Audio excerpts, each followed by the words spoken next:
రైతుల పరిస్థితి ఘోరమే ఉన్నది. ఎట్లున్నది? ఆయన రాజుని చేస్తాడు, పిల్లిని కొండపోయి కుక్కని చేస్తాడు, కుక్కని కొండపోయి రాజుని చేస్తాడు, రాజుని కొండపోయి ఆయనతో ఎలకని కూడా చేస్తాడు. ఆయనకు వస్తాయి అట్లా రేవంత్ రెడ్డి మాటలకు. మొత్తం మహిళల్ని కోటీశ్వరం ఆమె ఉయ్యాలు ఊగుతున్నది. బస్సులో కూర్చొని బస్సులో పిరిపెట్టిండు కదా, ఉయ్యాలలు కట్టమను, అందులో మంచిగా ఊగుతారు. వాని జోలి మంచిగా ఉన్నది.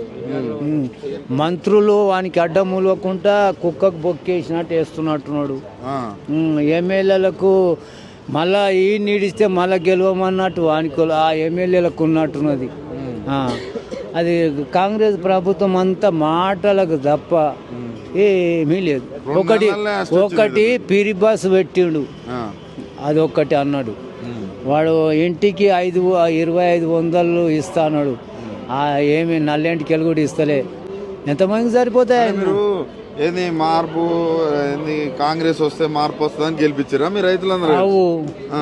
మార్పు అంటే ఇక చూద్దాం. అదొకసారి జర బాగా గప్పాలు కొట్టగల అడవిలో పులి లేక లెంకలు కొట్టి మీరు అందరు కలిసి కాంగ్రెస్ నుండి కాంగ్రెస్ గెలిపించారు. గెలిపించినాక ఇప్పుడు ఏమైంది? అంతా బోడగుండ్లు కొట్టుకొని ఇంటికాడ ఉండాలి.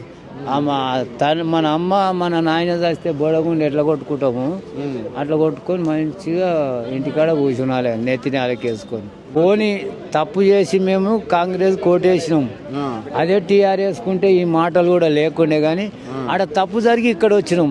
మాదే లుచ్చితనం వాళ్ళది మంచిగానే ఉన్నది. మేము ఎప్పుడైతే తప్పు చేసి ఇక్కడ జరిగి అంతేకాదు ఓట్లేసినాయి కదా ఏ ఓడైనా, అదే మాది ప్రజలది బుద్ధి తక్కువ.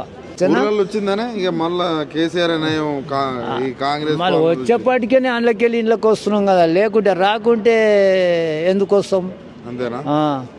మరి అసలు ఆయనది ఏం మాటలు. ఆయన కూడా కాపోళ్ళు ఇంట్లో కొట్టిండు. రైతు ఆయన కూడా రైతే ఇయ్యాల. సింహాసనం మీద కూర్చున్నంత మాత్రం లేం కాడు, కానీ మాలేక ఆయన కూడా రైతు బిడ్డని. కానీ రైతు బిడ్డ ఓసులో లేదు అతడు.